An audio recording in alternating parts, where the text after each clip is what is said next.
Morning everybody, welcome back to the farm. We're in the greenhouse today. We're working on a hydroponic table.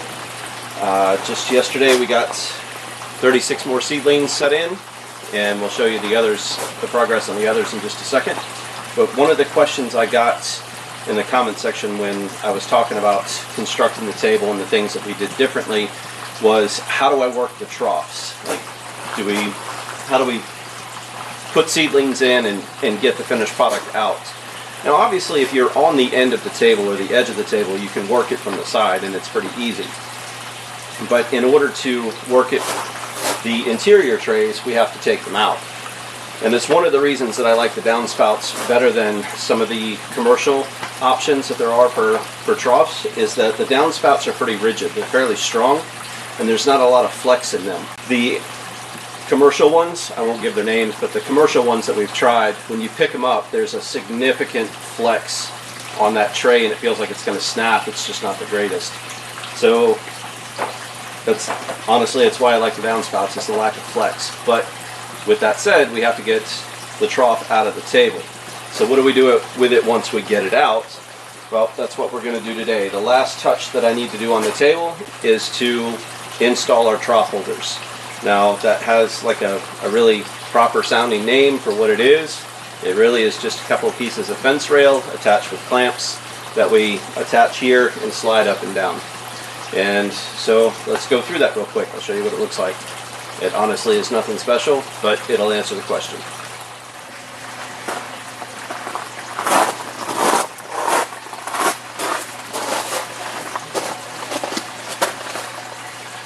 Okay, we've got a piece of fence rail left over from another project. It's about 36 inches long. So we're going to go ahead and measure it out halfway, 18 inches, and get it cut in half.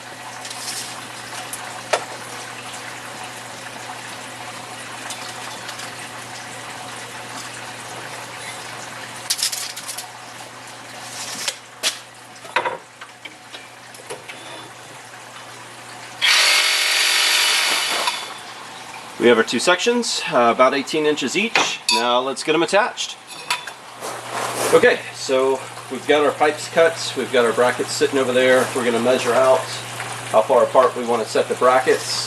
4 feet is ideal, but just kind of looking at it, I think 4 feet is going to put us right on that joint, so we may go a little bit longer. And let's see what that's going to look like real quick. Set it in that gap there. Yep, we're going to go right about 5 feet. That'll give us about 1.5 feet on either end. Should be enough support. So let's grab our brackets and put them on.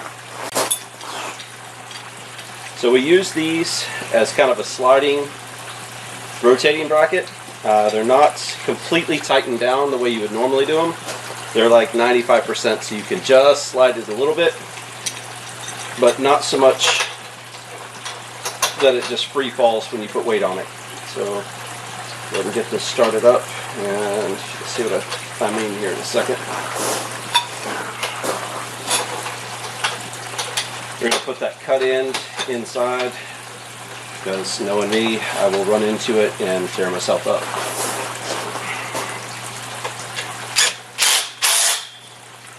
Alright, so it'll rock down just like that.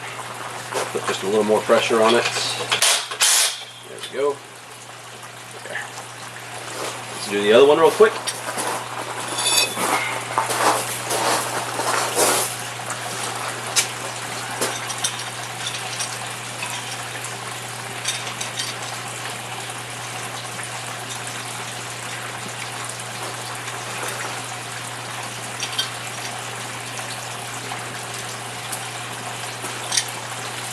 Of course you would.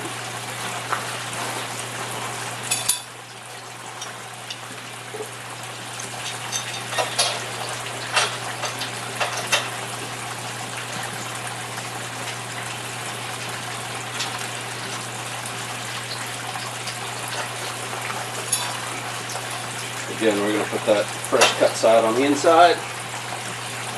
Going to tighten it down.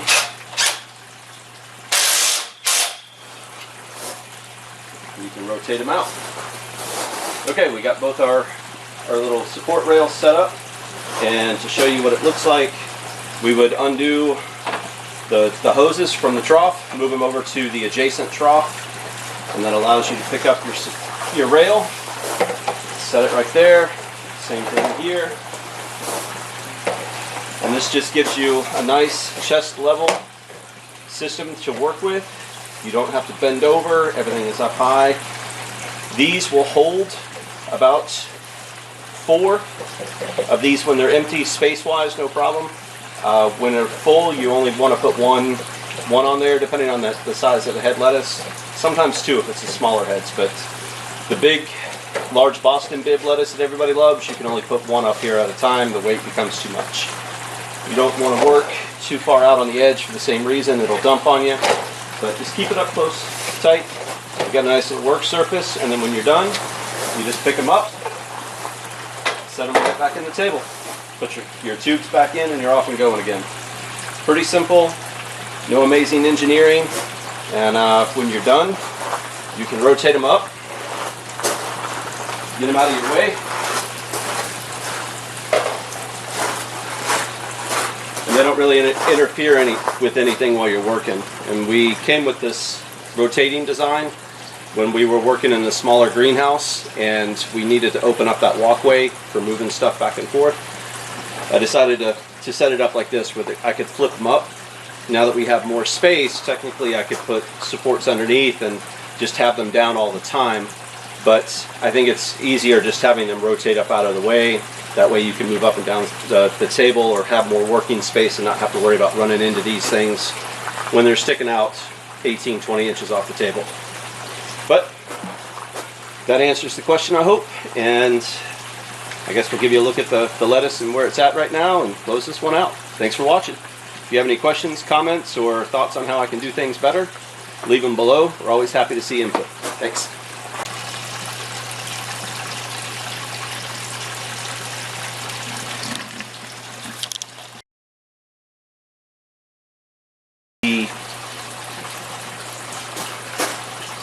You know, I have no what they're called.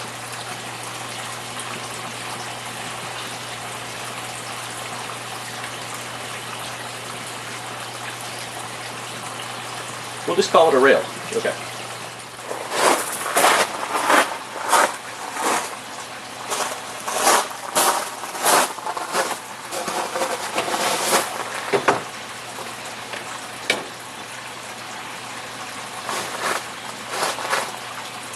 Okay, we've got a 36-inch piece of fence rail left over from a different project. We're just going to measure it out to 18 inches, cut it in half. Pretty simple, straightforward.